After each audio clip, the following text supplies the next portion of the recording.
పచ్చిరొయ్యలు పచ్చడికి అనమాట. ఇందులోనే శుభ్రంగా క్లీన్ చేసుకున్నాం. పసుపు,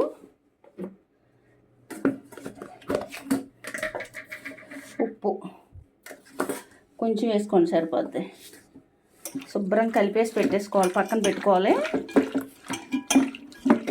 ఒక అరగంట నానాక డైరెక్ట్ ఉడకబెట్టుకోవాలి. నూనె వేయకుండా ఉడకబెట్టేసుకోవాలి. రొయ్యలు పచ్చడి అనమాట.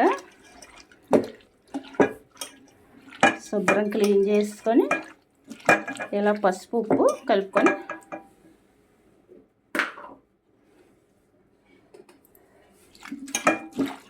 సరిపోలేదని పసుపు కొంచెం చేశాను.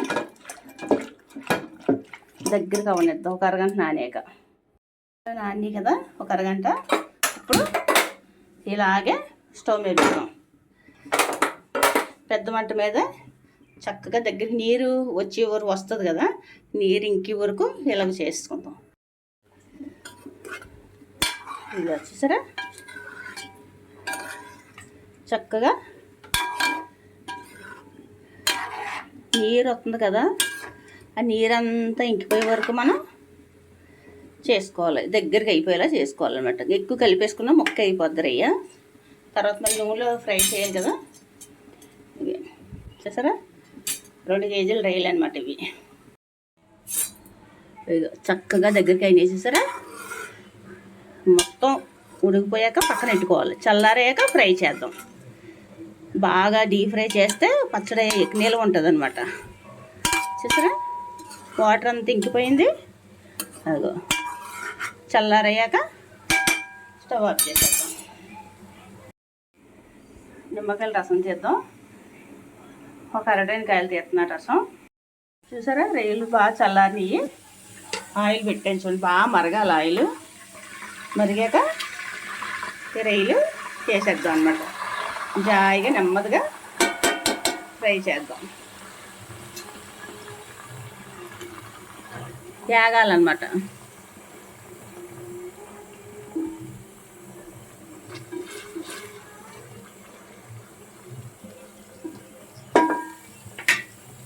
కొంచెం బ్రౌన్ కలర్ వచ్చే వరకు, గోల్డెన్ బ్రౌన్ కలర్ వచ్చే వరకు వేపుకోవాలి. చూసారా ఎంత బాగా వేగాలన్నమాట మనకి.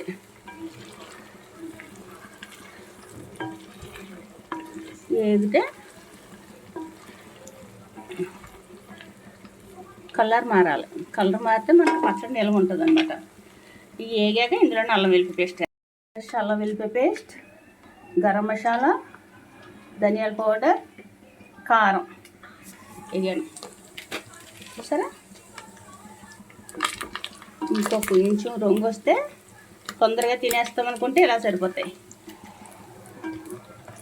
ఇంకా కొంచెం వేగింది అనుకోండి మనకి చాలా నిల్వ ఉంటుంది అనమాట. బాగుంటుంది, తిరిగి ఉండదు. ఇంకా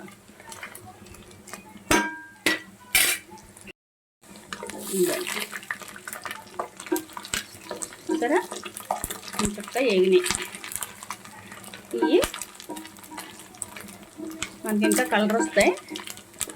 చక్కగా వేగినాయి చూసారా. ఇవన్నీ పక్కనెట్టి ఒక అల్లం వెల్లిపాయ పేస్ట్ వేద్దాం.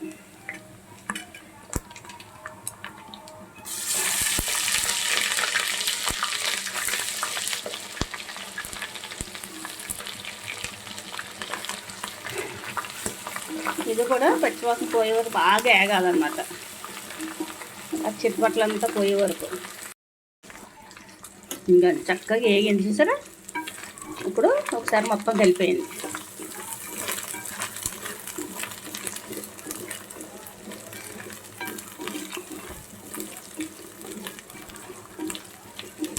నేను పచ్చిరొయ్యలు ఉడకబెట్టిన దాంట్లోనే ఫ్రై చేసేస్తున్నాం వల్ల అడిగాడుతుంది. కానీ ఇంకో పాన్ పెట్టుకుంటే గరం మసాలా, కొంచెం ధనియాల పౌడర్ ఇవ్వండి. సాల్ట్ కూడా చూసుకొని వేసుకోండి. అన్నీ కూడా నూనెలో వేగితే మనకి బాగుంటుంది అన్నమాట. చూసారా కారం మీకు సరిపడా వేసుకోండి తగినంత. ఎక్కువ అవుతాయి తీలో మళ్ళీని. అసలుకే రొయ్యల పచ్చడి వేడి కదా. కొంచెం ఇవన్నీ కూడా బాగా ఏగాలన్నమాట. చూసారా, సిమ్లో పెట్టి బాగా ఫ్రై చేయండి. చూడండి ఎంత బాగా వచ్చిందో. కారం మరీ ఎక్కువ వేసుకోకుండా మీకు సరిపడా వేయండి, ఎందుకంటే రేపు పచ్చిరొయ్యల పచ్చడి చాలా వేడి అనమాట.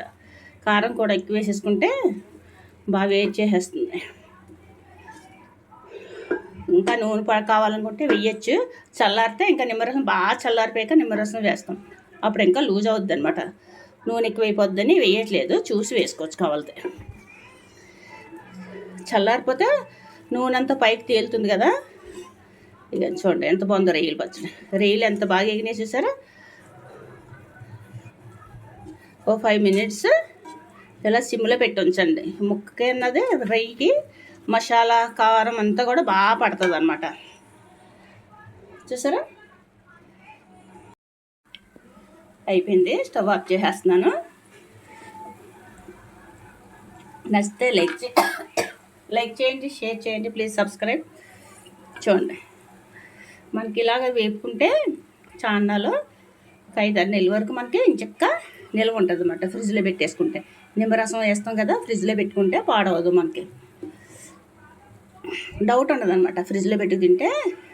వచ్చేసి ఎంత బాగా వేగిందో. బయట పెట్టుకున్నా ఉంటుంది, నిల్వ ఉంటాయి. నాన్ వెజ్లు ఫ్రిడ్జ్లో పెట్టుకునే తింటే బెటర్. నచ్చితే లైక్ చేయండి, షేర్ చేయండి, ప్లీజ్ సబ్స్క్రైబ్. నిమ్మరసం చూసారా, ఒక 6 కాయల నిమ్మరసం. ఇక శుభ్రం చల్లారిపోయింది. ఇప్పుడు నిమ్మరసం వేసేద్దాం.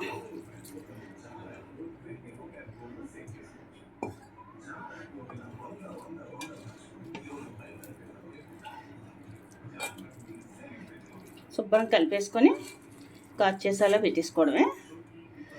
కాసేపు వదిలేసి చూసారా, లూజ్ అయింది చూసారా, సరిపోద్ది. ఇలాగా మరి ఎక్కువ ఆయిల్ అయినా వేస్ట్. కాసేపు నానితే మనకి ఆయిల్ పైకి వస్తుంది అనమాట. రొయ్యలే ఉన్నాయి చూసారా, గ్రేవీ తక్కువే. నచ్చితే లైక్ చేయండి, షేర్ చేయండి, ప్లీజ్ సబ్స్క్రైబ్.